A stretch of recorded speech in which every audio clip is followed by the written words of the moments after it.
오늘 봉독할 하나님의 말씀은 출애굽기 3장 14절 말씀입니다.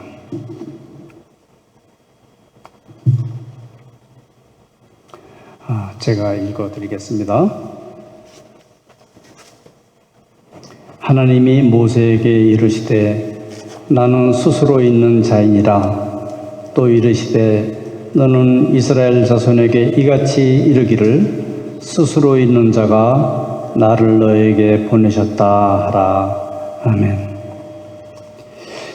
오늘 우리가 이제 들으려고 하는 말씀은 그 제목이 하나님은 어떤 분이신가 하는 그런 제목을 가지고 말씀을 나누려고 합니다. 사실 우리가 다 하나님을 안다고 생각하고 하나님을 믿는다고 생각하고 하나님을 믿는다고 고백하는 사람들이 이 자리에 모여서 예배드리는 곳으로 알고 있습니다. 그런데 막상 하나님이 어떤 분이시냐, 하나님을 어떻게 생각하고 있느냐, 하나님이 내게 어떤 분이시냐 하는 것을 구체적으로 물어보면 그것을 대답하기가 그렇게 쉽지가 않아요. 그래서 실제로 이제 우리가 하나님을 믿는 하나님의 백성이라고 하지만 어떤 행동력이 있는 실제 생활이 변화되는 그런 신앙생활은 하나님이 어떤 분이신지를 확실히 알고 거기에 하나님에 대한 올바른 이해를 하고 있는 데서부터 사실 시작된다고 볼 수 있어요. 그렇죠? 우리는 다 하나님 믿는 사람들인데 하나님이 어떤 분이냐, 구체적으로 하나님이 누구시냐 하는 것을 아는 것이 굉장히 중요해요. 많은 사람들이요, 하나님을 자기 각자의 생각의 틀에 맞춰서 생각을 해요. 그 일례를 한번 들어본다면 우리가 오늘 읽은 그 출애굽기에서도 보면은 이스라엘 백성들이 이제 애굽에서 430년을 종살이를 하다가 모세의 인도에 따라서 출애굽을 하죠. 출애굽을 하고 이제 애굽에서 노예 생활에서 벗어나게 되는 일이 생깁니다. 그런데요, 이 사람들이 가지고 있던 하나님에 대한 개념은 어떤 거였을 것 같으세요? 그들이 아브라함의 하나님, 이삭의 하나님, 야곱의 하나님, 우리 조상들의 하나님을 알고 계시고 그들이 알고 있고 또 그렇게 그 하나님을 믿는다고 합니다. 그런데요, 이 출애굽을 한 이스라엘 사람들은요, 하나님을 어떻게 알았는지를 한번 잠깐 보면요, 여러분 생각나시죠? 모세가 시내산에 올라가서 40일간을 금식하면서 이제 십계명을 받아요. 십계명을 받아가서 내려오는데 그 광야에 있는 사람들, 이스라엘 백성들이 무슨 일을 하고 있었어요? 그 모세의 형 아론을 부추겨가지고 아론을 막 푸시를 했어요. 우리를 위해서 하나님을 좀 만들어 달라고요. 하나님을 만들어 달라고 막 압박을 하니까 아론이 뭐라고 했어요? 그러면 여러분들이 가지고 있는 금 이런 그 폐물들을 다 내놓으라고 했어요. 그래서 금을 모아가지고 보니까 금이 하나 가득이 나온 거예요. 그 금을 어떻게 했냐면 다 녹여가지고 그걸로 뭐를 만들었어요? 금 송아지를 만들었어요. 금 송아지. 금 송아지는 그야말로 여러분 그때나 지금이나 금은 최고의 가치를 가지고 있는 그러한 물건이잖아요. 금으로 송아지를 만들었으니 얼마나 우리 요즘 시체말로 있어 보여요. 그렇죠?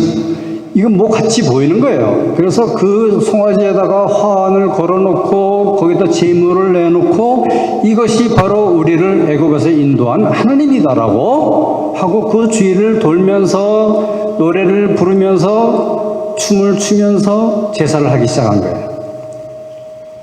이스라엘 사람들이 생각했던 하나님은 어떤 하나님이에요? 금송아지 같은 하나님. 송아지는 뭐예요? 순한 짐승이고 사람들의 말을 잘 듣고 사람들이 이렇게 해야 하면 이렇게 하고 저렇게 하면 저렇게 하는 그러한 존재죠. 그걸 금으로 만들었으니 얼마나 귀해요. 부귀와 영화를 다 주는 그런 존재로 생각을 했던 거예요.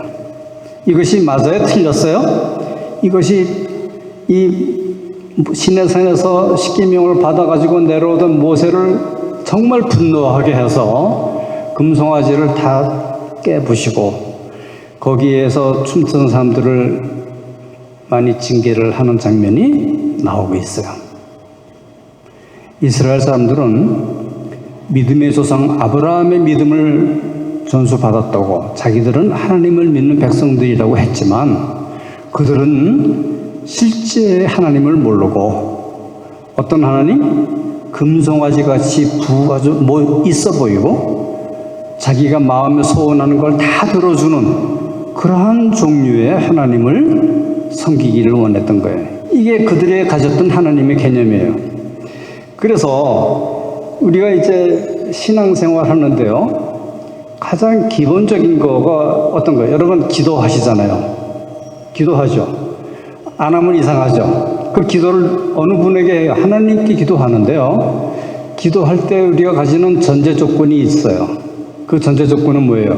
하나님은 우리의 기도를 들으시는 분이다. 내가 마음에 소원하는 걸 다 그대로 들어주신다라고 생각하고 하나님께 기도하는 거예요. 그렇죠? 그리고 그 응답받았을 때 우리는 할렐루야 감사하면서 우리의 기도가 이루어졌어요 하고 간증도 하고 기뻐하죠. 그런데 말이에요. 기도하기 전에 우리가 하나님의 음성을 듣고 하나님의 뜻을 알고 하나님의 뜻을 구하는 일이 있었을까요? 없었을까요?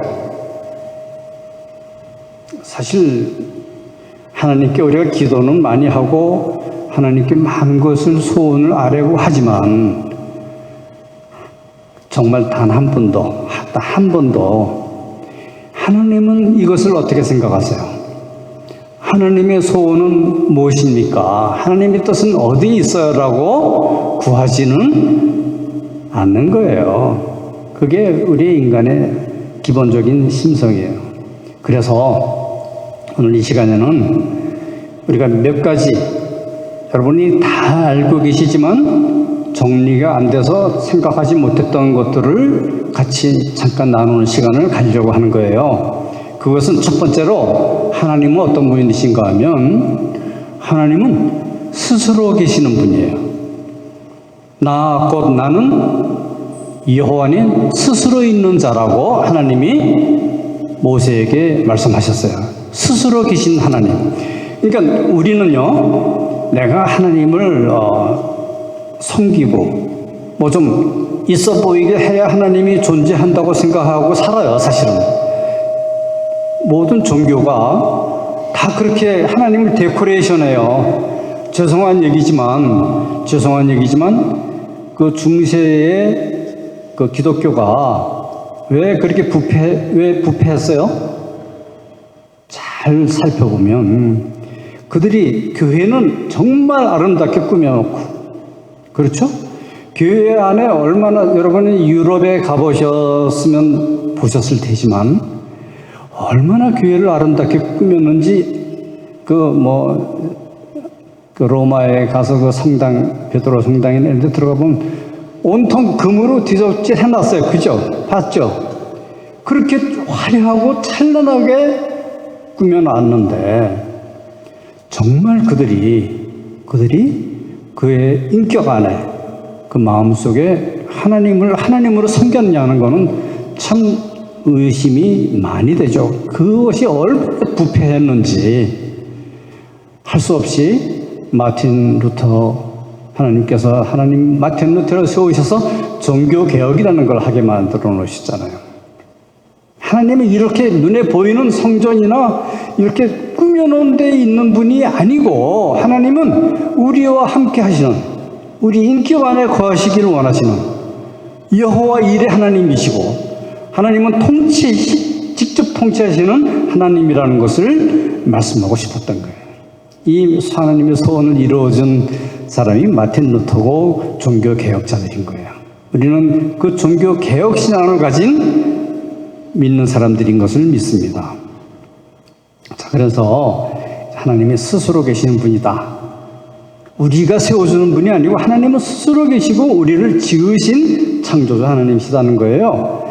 골로새서 1장 16절에 보면 만물이 그에게서 창조되되 하늘과 땅에서 보이는 것들과 보이지 않는 것들과 혹은 왕권이나 주권이나 통치자들이나 권세자들이나 만물이 다 그로 말미암고 그를 위하여 창조되었다고 말씀하고 하나님이 다 지으신 분이시단 말이에요. 예수님께서 하나님이 독생자이지만 이 땅에 계실 때 예수님도 하나님이셨지만 늘 하나님을 의지하고 사셨어요. 그래서 요한복음 6장 57절을 보면 살아계신 아버지께서 나를 보내시면 내가 아버지로 말미암아 사는 것 같이 나를 먹는 그 사람들도 나로 말미암아 살리라 이렇게 말씀했어요. 그럼 무슨 뜻인가 하면 예수님께서도 하나님의 위에 한 분이시지만 아버지에게 의존하셨다는 거예요. 아버지에게 의존하셨다는 거예요. 하나님께 의존하시는 삶을 사셨다는 거예요. 하나님의 뜻을 이루기 위해서 세상에 오신 독생하신 하나님이시지만 아버지 하나님을 의지하는 그런 삶. 우리가 하물며 인간이 하나님을 의지하는 삶이 돼야 되지 않겠어요? 이것이 이제 중요한 것이에요. 에베소서 1장 11절에 보면 모든 일을 그의 뜻의 결정대로 일하시는 이의 계획을 따라 그분의 계획에 따라서 우리가 예정을 받고 하나님의 자녀로 택하심을 받고 그 안에서 하나님의 기업이 되었다 그랬어요. 우리는 하나님의 기업이에요. 우리가 기업주가 아니에요. 우리는 기업이에요. 우리는 하나님의 뜻을 따라 하나님의 뜻을 이루어드리기 위해서 존재하는 하나님의 자녀이며 하나님의 기업이다 하는 거예요. 기업은 뭐예요? 이득을 내야 되죠. 이문을 남기기 위한 그것이 아니라 기업이라는 거는 이문을 남겨야 되는 거예요. 하나님의 뜻을 많이 전파하고 하나님의 뜻을 크게 이루어드리는 그러한 존재가 되어야 된다는 거예요. 세 번째는요, 하나님을 무궁하신 지혜와 능력에 따라서 온 세상을 다스리는 하나님이세요. 다스리시고 우리를 구원의 길로 인도하시는 하나님이시다는 거예요. 그래서 정말 중요한 거는 주일날 왜 교회 와서 예배를 드리고 성경을 배우고 합니까? 그거는요, 우리가 하나님을 듣고 하나님을 배우기 위해서 오신 거예요. 그렇죠? 여러분이 할 일이 없어서 이 자리에 와서 앉아 계시는 게 아니에요. 아까운 시간이고 쉬어야 되고 뭐 할 것도 많으신데 오신 이유는요, 하나님을 듣고 배우고 알고, 그렇죠? 알아야 하나님을 우리가 섬길 수 있잖아요. 알아야 하나님의 뜻을 알 수 있고 그리고 하나님 기쁘시게 할 수 있는 거예요. 그 다음에 또 하나님은 어떤 분이신가 하면 지금 하나님이 우리가 속성에 대해서 연구하고 있는데 하나님은 거룩하신 하나님이세요. 거룩. 이 거룩이라는 말이요, 굉장히 요즘 사는 현대인들에게는 사실 굉장히 먼 얘기처럼 들려요. 그렇죠? 거룩이라는 말이 뭐예요? 거룩. 옷을 하얀 옷으로 순백의 옷을 갖춰 입고 근엄하게 모자도 쓰고 이렇게 사제 복장 같은 그런 것을 하고 나오면 거룩한 겁니까? 그렇게 보일 수는 있겠지만 그 안에는 아주 추악한 것이 숨겨져 있을 수도 있어요. 인간에게는. 그것이 거룩한 게 아니에요. 하나님 자신이 거룩이신 거예요. 거룩하신 거예요. 이 거룩이라는 말을 우리가 표현할 수가 없어요. 그래서 이사야에도 보면 그 천사들이 하나님 전을 이렇게 감싸는 천사들을 이제 그룹이라고 그러는데, 이 천사들이 할 수 있는 찬양의 최고가 뭐였는가 하면 하나님을 거룩하다, 거룩하다, 거룩하다. 만세 전부터 계시고 우리를 다스리시는 분이요 하고 하나님을 거룩하신 분인 것을 천사들이 찬양한 모습을 볼 수 있어요. 하나님은 거룩하신 분이에요. 거룩하다라는 말은 첫째 하나님은 특별하신 분이다. 우리가 생각할 수 없는 정도로 특별히 구별되신 분이라는 뜻이 있고요. 또 하나 거룩하시는 분이라는 뜻은 흠이 없고 완전하신 분이라는 거예요. 하나님에게는 흠이 없으세요. 하나님이 실수하신 하나님이 아니세요. 완전하신 하나님이세요. 이것이 하나님의 성품이에요. 이 완전하신 하나님의 앞에 우리 인간이 나아갈 수가 있겠어요? 우리 인간이 나아갈 수 없죠. 나아갈 수가 없어요. 나아갈 수가 없기 때문에 하나님께서 인간의 모습을 하시고 이 세상으로 오신 분이 바로 예수 그리스도이신 거예요. 요한일서 4장 10절에 보면요. 사랑은 여기 있으니 우리가 하나님을 사랑한 것이 아니요 하나님이 우리를 사랑하사 우리 죄를 속하시기 위해서 화목제물로 그 아들을 보내셨습니다. 이렇게 말씀하고 계세요. 거룩하신 하나님이 인간의 모습을 하시고 세상에 오셨다는 거예요. 그분을 우리가 예수님이라고 예수 그리스도라고 알고 있는 거예요. 로마서 5장 8절에 보면요. 우리가 아직 죄인 되었을 때 그리스도께서 우리를 위하여 죽으심으로 하나님께서 우리에 대한 자기의 사랑을 확증하셨다고 말씀하고 있어요. 하나님의 사랑이 하나님의 거룩하심이 인간의 모습을 하고 오셨다는 거예요. 하나님은 또 어떤 분이신가 하면 진실하신 분이에요. 진실하다고 하는 말은 그 안에 거짓되거나 감추이거나 숨기거나 속이는 것이 없고 완전히 순전하게 거룩하신 흠이 없다고 하는 분이에요. 그 뜻은 하나님께서는 진실하시기 때문에 우리는 미쁨이 없을지라도 주는 항상 미쁘시니 자기를 부인할 수가 없으시니라고 디모데후서 2장 13절에 말씀을 하고 있어요. 그러니까 우리가 어떻게 생각해보면 참 한심한 게 인간은 정말 내 안에 의롭거나 바람직한 게 사실 별로 없거든요. 거의 없죠.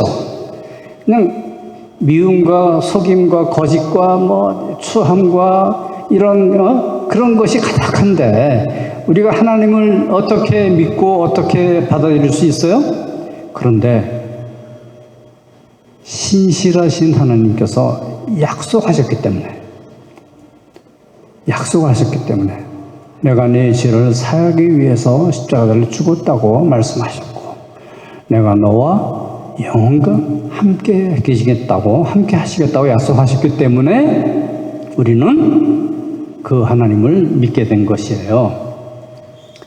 그렇기 때문에 우리는 그 말씀을 믿고 그분께 우리 자신을 온전히 내어 맡길 수가 있죠. 그리고 진실하신 하나님을 알고 잘 배워서 그분이 어떤 분이신지를 알고 그분을 내 안에 모시고 그분과 함께 동행할 때 우리가 어느 날 이 세상을 떠나서 하나님 앞에 가는 그날 하나님 많이 닮은 그러한 자녀가 될 수 있다는 것이죠. 오늘 말씀이 조금 어렵게 느껴질 수도 있는데요. 제가 재미있는 예화나 이야기도 많이 좀 할 수 있었는데 여러분들의 시간이 너무 아까워요. 그런 얘기 듣기에는. 그래서 오늘 가장 중요한 하나님이 어떤 분이신가 하는 것을 말씀을 드렸습니다. 오늘 말씀을 요약해 드릴게요. 하나님은요, 스스로 계신 분. 나 곧 나는 여호와니 나는 스스로 있는 자라고 말씀해요. 스스로 계신 분. 자존자이신 거예요. 그 다음에 하나님은 자신의 뜻을 따라서 뜻을 이루고 행하시는 분이세요. 하나님은 우리가 하나님께 기도해서 하나님을 내 종처럼 생각하지 마세요. 하나님의 뜻을 이루어 달라고 기도해야 되는 거예요. 사실 그죠? 주의 뜻을 이루어 주세요. 주님의 뜻이 무엇입니까? 라고 하는 거예요. 세 번째는 하나님은 거룩하신 하나님이세요. 거룩하신 하나님.